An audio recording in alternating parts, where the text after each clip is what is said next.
Coming up. Okay, so ఇప్పుడు ఒక ముఖ్యమైనటువంటి విషయం మీ అందరికీ కూడా చెప్పాలి. Young tiger NTR fans, Devara pre release event జరగలేదు అని ఆ రోజు యాంకరింగ్ చేసేటువంటి నేను, మీరు, మనందరం చాలా బాధపడినటువంటి విషయం అందరికీ తెలిసిందే. అయితే దాని వెనకాల ఏం జరిగింది అనేది ఇప్పటి వరకు ఎక్స్ప్లెయిన్ చేసేటువంటి అవకాశం మన శ్రేయస్ మీడియా వారికి దొరకలేదు. కాబట్టి ఈరోజు ఈ సెలబ్రేషన్స్లో భాగంగానే కొన్ని విషయాల్ని నా ద్వారా చెప్పాలి అని అనుకుంటూ ఉన్నారు. శ్రేయస్ మీడియా అనేది బేస్ చేసుకున్నదే ఫిల్మ్ ఇండస్ట్రీ అనేటువంటి పిల్లర్స్ మీద, అలాగే హీరోలు అందించేటువంటి సపోర్ట్తో ఫ్యాన్స్ని, అలాగే వారికి ఇష్టమైనటువంటి వారు ఆరాధించేటువంటి హీరోల్ని దగ్గర చేసేటువంటి ప్రయత్నంగానే ఎన్నో pre release events, audio functions, success functions, trailer launch events లాంటివి వినూత్నంగా డిజైన్ చేస్తూ వచ్చింది శ్రేయస్ మీడియా గత కొన్ని సంవత్సరాల నుంచి. ఒక ఈవెంట్ జరగాలి అంటే దగ్గర దగ్గర 500 మందికి పైగా క్రూ వర్క్ చేయాల్సి ఉంటుంది. అయితే శ్రేయస్ మీడియా ఈవెంట్స్ కొన్నిసార్లు లాస్ట్ మినిట్లో కూడా ఆర్గనైజ్ చేయడం జరుగుతుంది. అయితే దేవరా ఈవెంట్ మీ అందరి సమక్షంలో చెయ్యనందుకు శ్రేయస్ మీడియా శ్రీనివాస్ గారు ఈరోజు ఆన్ బిహాఫ్ ఆఫ్ హిమ్ క్షమాపణ చెప్పుకుంటూ ఉన్నారు. అయితే దేవరా ఈవెంట్ని చాలా భారీ ఎత్తున కర్నూలులో నిర్వహించాలి అని ముందు అనుకున్నారు. కానీ కొన్ని అనివార్య కారణాల వల్ల అక్కడి నుంచి ఖమ్మం షిఫ్ట్ చేయడం జరిగింది.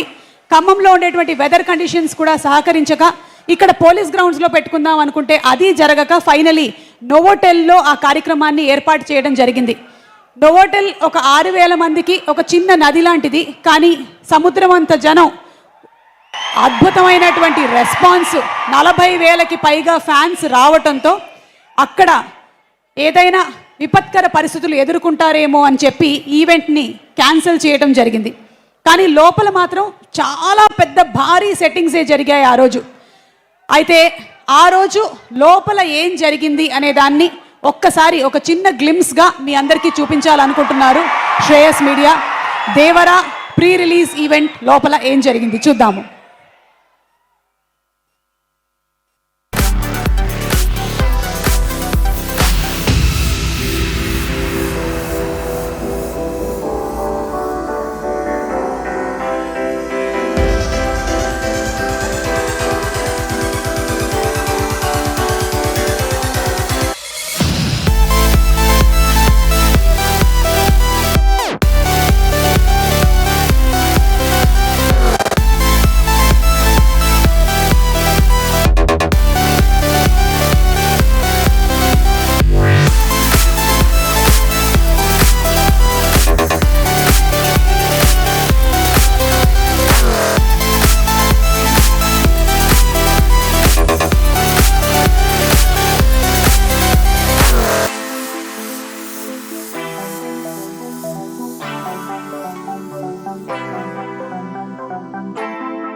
ఎంతగా ఎన్టీఆర్ని అభిమానిస్తారో అంతకు అంత అభిమానిస్తారు శ్రేయస్ మీడియా శ్రీనివాస్ గారు కూడా. So on behalf of Shreyas media ఈ వీడియోని స్పెషలీ ఫ్యాన్స్ అందరి కోసం ప్రెజెంట్ చేయడం జరిగింది ఈరోజు మన మ్యాడ్ స్క్వేర్ సెలబ్రేషన్స్లో భాగంగా.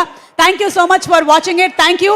అండ్ మరికొద్ది సేపట్లోనే our man of masses young tiger NTR ఇక్కడికి రాబోతున్నారు. అండ్ మనకి పండగ వచ్చేసింది, ఉగాది వచ్చింది, మళ్ళీ ఉగాది పండగ వచ్చేస్తుంది, మనకి శ్రీరామనవమి కూడా వచ్చేస్తుంది.